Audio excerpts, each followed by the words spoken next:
आमदार साहेब, दगडूशेठ मंदिरासाठी आपण फरासखाना आणि विश्रामबाग पोलीस स्टेशनची जागा घेतो. तो नेमका काय प्रस्ताव आहे आणि ती जागा घेण्याबद्दल पोलिसांसाठी कुठं जागा दिली? आज कसबा मतदारसंघाचा आमदार झाल्यानंतर मी हा जो कसबा मतदारसंघ हा संपूर्ण ऐतिहासिक आहे. जुनं पुणे अशी त्याची ओळख आहे. हा छत्रपती शिवाजी महाराजांनी सोन्याचा नांगर फिरवल्यापासून त्या ठिकाणी लाल महल हा त्यांच्या वास्तव्याचा, त्या ठिकाणी स्वतः छत्रपती महाराजांचं वास्तव्य होतं. शनिवारवाडा जो बाजीराव पेशव्यांनी आटकेपार झेंडा जिथनं नेला तो शनिवारवाडा पण त्या कसबा मतदारसंघात आहे.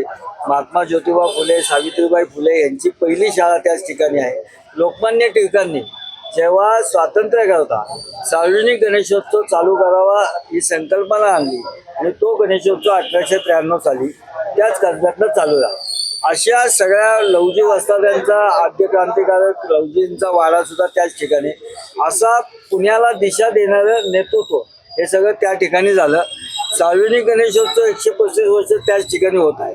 त्या सार्वजनिक गणेशोत्सवातील एक गणपती, श्रीमंत दगडूशेठ हलवाई गणपती, आज त्याची महती संपूर्ण जगभर पसरलेली आहे.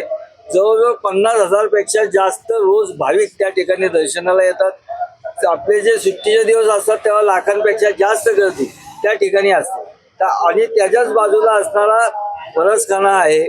त्याचबरोबर विश्रामबाग पोलीस स्टेशन, या पोलीस स्टेशनची निर्मिती सुद्धा 50 वर्षापूर्वी झालेली आहे. त्याच्यात सुद्धा आत्ताच्या आधुनिक पद्धतीने त्या तिथं इमारती असली पाहिजे, त्याची व्यवस्था असली पाहिजे.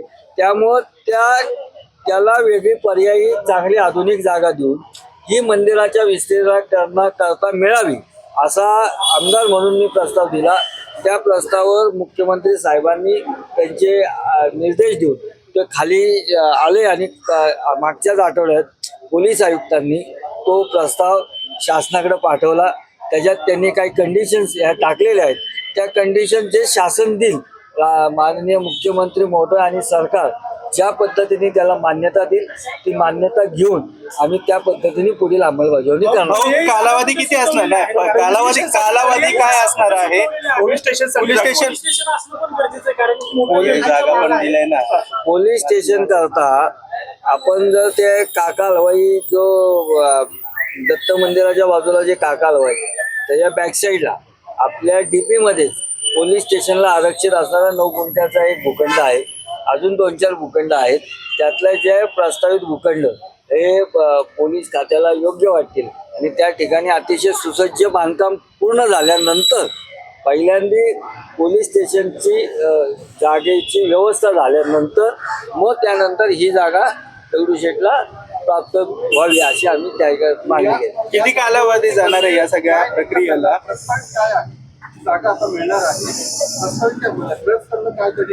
आपल्याला आपल्या माहितीनुसार मागच्या महिन्यातच ती सुद्धा मागणी मी केली होती की या दगडूशेठ हलवाई गणपतीचा जो आत्ताच्या एकंदरीत जो निकष असतो अदर्जा देवस्थान किंवा पर्यटनाला मिळावा, त्या निकषाला पूर्णपूर दगडूशेठ हलवाई मंदिर आत्ता बसत होतं. त्यानुसार आपण मागणी केली आणि आपल्याला अदर्जा प्राप्त झाला आहे. अदर्जाचा तीर्थक्षेत्र आणि पर्यटनाला ज्या काही सुविधा लागतात त्या सुविधा त्या ठिकाणी निर्माण करणं हा तिथला एक म्हणजे तिथं आपल्याकडं प्रसादाची व्यवस्था असेल, तिथं लोकांच्या दर्शनबारीची व्यवस्था असेल, त्या लोकांना अभिषेक घ्या करण्याकरताचे जे काही सुविधा लागतात त्या सुविधा असतील किंवा आपल्या महिलांना त्या ठिकाणी अपेक्षित असणारे स्वच्छतागृह असतील, अशा सगळ्या चांगल्या सुविधा त्या ठिकाणी देण्याचा ट्रस्टचा त्या ठिकाणी प्रयत्न राहील. आणि आपल्याला त्या पुण्यासारख्या ठिकाणी असल्यामुळे निवासी व्यवस्था करण्याची काय आवश्यकता भासणार नाही. त्या व्यतिरिक्तच्या सगळ्या सुविधा आपण त्या ठिकाणी करणार आहोत. कितीपर्यंत ही जागा भेटणार? कालावधी किती जाईल? मुख्यमंत्री महोदयांशी या संदर्भात चर्चा झालेली आहे. मी तेच आपल्याला सांगितलं की या मतदारसंघाचा आमदार झाल्यापासून शनिवारवाड्यापासून सारसबागेपर्यंत जर आपण बघितलं तर मागील 100 लाल महल वगैरे ह्या सगळ्याला 350 वर्षाचा इतिहास आहे. आणि हा आपला इतिहास जतन करणं, तो नीट लोकांपर्यंत पोहोचवणं आणि हा सगळाच भाग याला जागतिक महत्त्व आहे. याचं जागतिक पर्यटन स्थळ निर्माण करावं अशी SPVच्या माध्यमातून मी मागणी केलेली आहे. आणि त्या दृष्टिकोनातनं मुख्यमंत्री महोदयांशी माझं वारंवार चर्चा आणि पाठपुरावा चालू आहे. मुख्यमंत्री महोदय सुद्धा या विषयात सकारात्मक